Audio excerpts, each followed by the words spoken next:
at the ripe old age of 30, I think now. Yeah. You are an elder statesman of hip hop. You're on your 4th album. Most guys and gals in the game, as they say, make it halfway there if they're lucky. Yeah.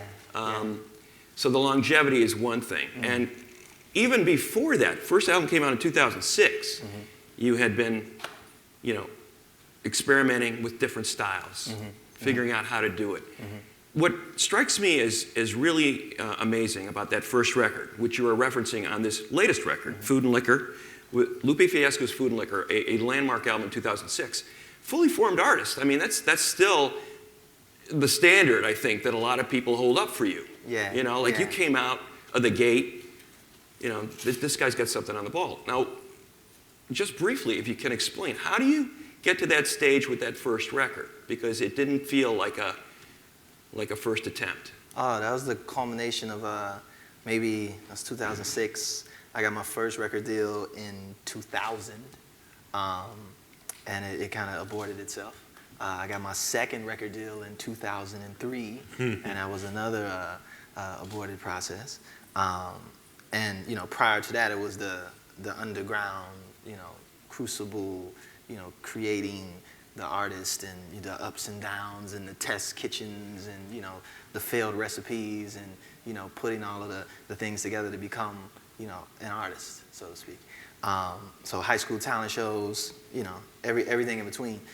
Learning how to be a rapper, learning how to put an album together, going through the mixtape circuit and testing and experimenting with different, the physics of rap, so to speak, and different ways to express myself, but also, growing up in it, and attaining a certain level of maturity and a certain level of sense of purpose in that period as well, so it's this artistic, kind of elevation as well as this kind of, man elevation as well. Right. So but did you feel it was a blessing that you didn't get to, have a record out in 2001 after that first deal in 2003?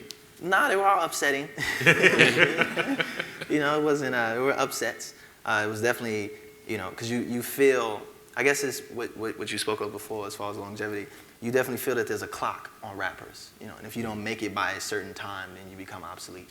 There's a certain sense of, there's a planned obsolescence within this art form, specifically rap, because it's so young, you don't see any old rappers, successful rappers. I think we're looking at Jay-Z now as kind of like, the inspiration to say, no, you can do this when you're 40. You can do this when you're 45. You can do this when you're 50. Yeah, but he's not that good anymore.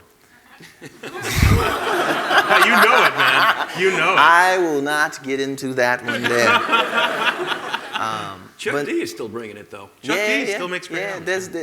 There's various people that you can point to that show that clock, is kind of null and void.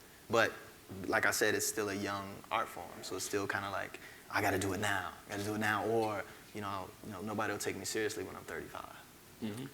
Ideas Week. Let's get into the heavy stuff right away, because this album, Lupe, is absolutely extraordinary. Thank you. Howard Zinn. Yeah. All right, that is not a name people would associate as a major inspiration on hip-hop. Yeah. His influence looms large throughout this record. How? Yeah. Howard Zinn, the author of The People's History of the United States of America, offered up an alternative view, the poor man's view, the poor man's history of America, the average man's history of America. Custer wasn't the hero. Custer was not the hero. He definitely was not the hero. But he provided, a context.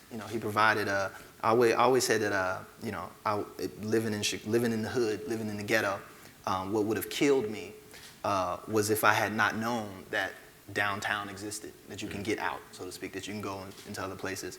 So it's the same relationship that I have with Howard, and I got a chance to work with him and meet him and participate in Voices of the People's History of the United States. He gave me a different, he allowed me, he gave me a different perspective on, you can tell this story in a different way.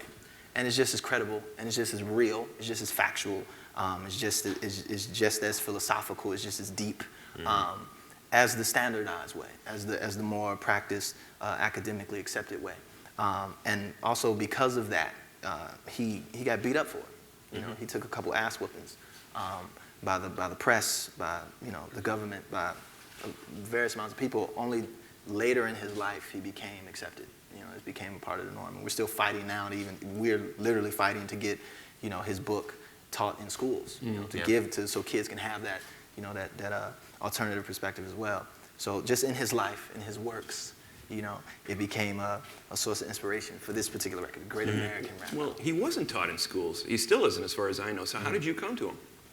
I was reached out by someone at my record label to take advantage of an opportunity to be a part of a documentary from the History Channel, which was basically, celebrities reading chapters of Howard's book on stage in front of a camera, And so I got to meet him and became immersed in the work because I had to perform it. And it went from there to just becoming, friends with his editor and different people and becoming completely immersed, in what he was saying and just his mission, And How would your life have been different if you discovered that book at 18? Oh man, I don't know. But it's funny because I discovered a lot of that stuff when I was in 3rd grade. I discovered a lot of what he was saying. It was more of a reinforcement, of stuff that my mother would have just kind of a glancing. Who is Malcolm X? Why is his picture on the wall in our house?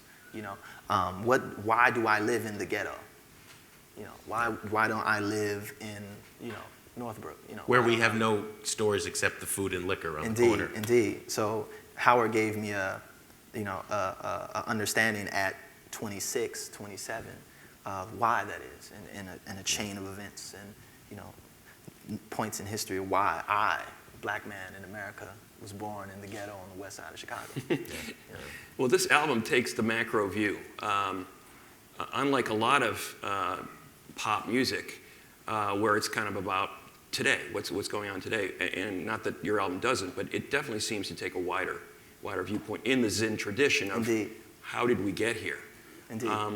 And that's not something you do kind of in a tossed-off way. This seems to be, as Jim was saying, I think kind of a product of everything you've done before. You couldn't have gotten to this place without making those 3 albums prior to it. Indeed. So how did you get to this spot? I always say as an artist, being a vocal artist, you have to talk about something, and I'm always the person that once I exhaust a certain subject matter, I never want to do the same thing twice.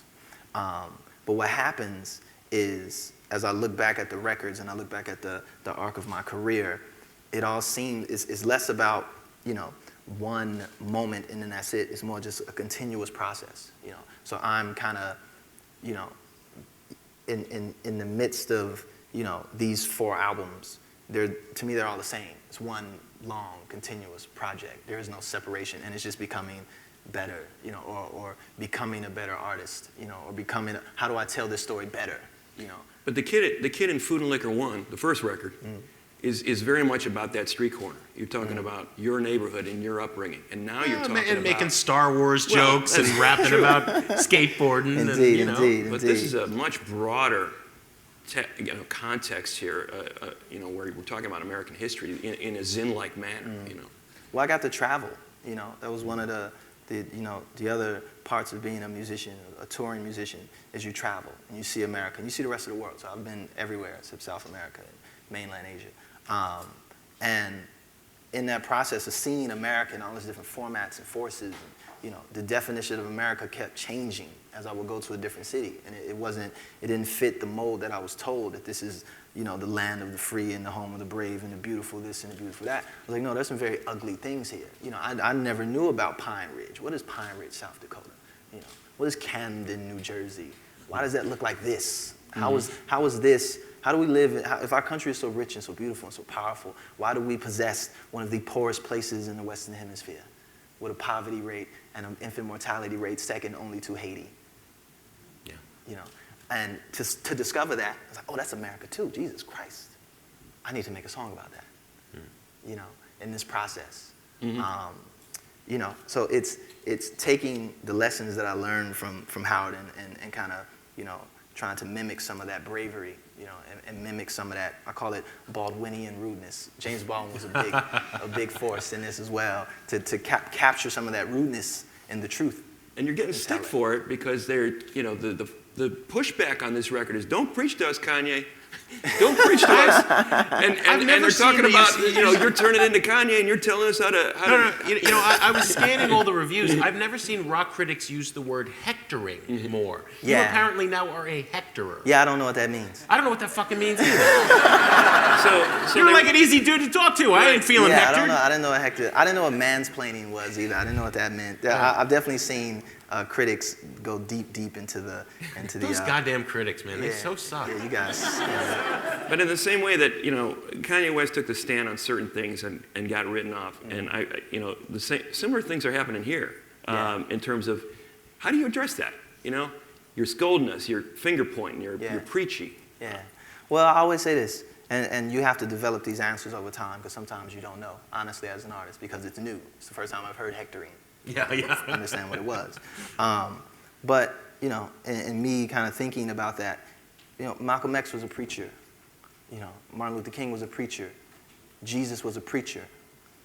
And people have no problem with them being preachers. But at the same time, too, people had one hell of a problem with them being preachers. So what side do you take? Do you take the side of the Romans? Do you take the side of the Ku Klux Klan? Do you take the side of COINTELPRO, and you say, yeah, they're preachers, and they should just be, why they got to talk to us so much? We kind of know, do you take that side, or do you take the side of the people, of their message, of what they were saying, and how deep and meaningful it was, and the risks that they took to now, after their unfortunate demises, that they are the standard of humanity. Those preachers are the standard of humanity from a religious context. And if you're an atheist, okay, then you have James Baldwin. And if you don't like black homosexuals, then okay, there's Malcolm X. And if you don't like black Muslims, okay, then here's here's Martin Luther King. And if you don't like Martin Luther King, then here's Howard Zinn. And there were these people pointing fingers, who are now the standards of what humanity is, and morality and ethics. And compassion. So hell yeah, I'm a preacher. You goddamn right. You use the word taking risks. Yes. I'm going to leave personalities out of this. It's irrelevant. The murder rate in Chicago right now is higher than that of Sao Paulo, Brazil, than Mexico City, than Kabul. Yes. We're closing in on 500 deaths this year. Yes. At the same time, we have a new sound in Chicago hip-hop. It's called drill music. Yeah. It's nihilistic. It is the most extreme form of gangster rap we've had. You have said, I quote, "It scares me." People have said, "I'm going to kill the motherfucker," in response. Fearless, you're saying this isn't what we should be talking about, people. We have better things in hip-hop to address. Well, I think you have to back up a little bit to whatever you want to talk about is whatever you want to talk about. I think Francis Bacon made some of the most vile paintings I've ever seen. I think that Damien Hirst, some of his paintings are just gory and brutal. I don't have a problem. Yeah, I don't have a problem with with pornography in that sense. I don't have a problem with excess of certain things, excess of violence in music, in an art form. But what I was speaking to was the culture that is behind that, the actual the people who don't rap. These are the kids who just so happen to rap this and they can put it in a package for us to understand. But the majority of the people don't rap. But they carry everything that are in those raps in their minds and in their hearts, and they express themselves with actual violence, and actual misogyny. These very terrible things, so to speak. So that's where my concern lies, because the music is very superficial. It's just the surface. But if you don't recognize that behind that music, that thin layer, because there's only so many, so you can count them on one hand, I'm sorry. Behind that is a very devastating tidal wave of youth violence and youth exploitation, and the product of the last 60, 70 years, of this country kind of overlooking, the ghetto for the sake of whatever. But does it outrage you? Let me get Howard Zinn on your ass. Chicago Ideas Week, high-minded celebration of great thoughts. Soon to come, Chicago Humanities Festival. Yeah. These events all sell out. A lot of money is spent. Corporations sponsor them. Yeah. Where are the freaking hundreds of people sitting around talking about the murder rate being higher than Kabul in this city? Well, I think that we have to be very honest with ourselves, and we have to look in the mirror to a certain extent. Why are we here? We dump all this money into these events, and there's kids dying right now. There's a kid who can't eat right now. But like you said, we have these high-minded conventions where we spend millions and millions of dollars, for the sake of what? What is the point of these ideas? What's the point of all this artsy-fartsiness? If the kids are not here and they don't hear it, right? And there's, I think that we do more from us, trying to create some type of civility about ourselves and, masturbate ourselves in our own intelligent little gatherings as kids die a few blocks from here. Yeah. A few miles from here. So we definitely have to look at how can we reappropriate some of the extensive finances and the red carpets of gratitude that Chase and J.P. Morgan lay out for us this evening, with that money be spent better elsewhere. Well, following up to that, artsy-fartsy, call what you will, that's what you've made. That's the album you've made. It is very artsy-fartsy. And you put it out there. Oh, it's and hectoring. What kind of a voice can that hectoring voice, that voice of the preacher that's Yes. on this record, talking in this macro sense about America, what kind of effect can that have? Just the other day you told me you thought, I fear that my city is dying. I fear Chicago is dying. What kind of effect can that have on the conversation, on change, on social change, if at all? It's funny, I bought a book here about education in the gift shop. Make sure you go to the gift shop. I bought a book called Education. And there's a chapter in there I literally just read like an hour ago. And it spoke about, I consider myself a cultural worker in the field of public pedagogy. Yeah? A cultural politician, so to speak. Whereas my part to play in this, and it's just as credible as the genuine politician, yeah, the genuine sociologist, the genuine architect of civility or what have you, is that my music within these machines, to be a part of these corporations and be a part of this process and everything else, is to start these conversations in the realm that I'm in. To bring some of these high-minded kind of things, or if you want to call those these intellectual things, or these, to have the ability to tell you in a public format that I think my city is dying. So the people who read that say, what the fuck is he talking about? Chicago's not dying, is he crazy? Then I say, well, have you been to Chicago and let's say, oh, hi, have you been to Madison and Kedzie? Have you been to K-Town? Have you been to Inglewood? South of the South. The rest of Chicago. The majority of Chicago, not just your little area, of niceness and happiness. And it gets you thinking, And I think that is my part to play, and I think that is my role, and that kind of justifies, what some people can look at as being the childishness of hip-hop, the childishness of what I do, the ineffectuality of what I do. But I consider myself not to be a musician or not to be a rapper. My main position is I'm a cultural worker in the field of public pedagogy. I think it needs to be injected here for people who've been listening to you speak and may not know your music, that there is also a tremendous amount of joy on this album. Yeah. It is And not a hectoring history lesson.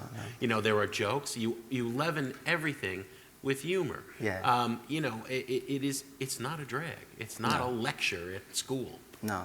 I think if nobody indulges in the music that deeply, if you just look at the album packaging is all black. There's no words. You ever see Spinal Tap, by the way? You're the third white guy. It's an old joke, but it's a classic. You got the old black album cover, yeah.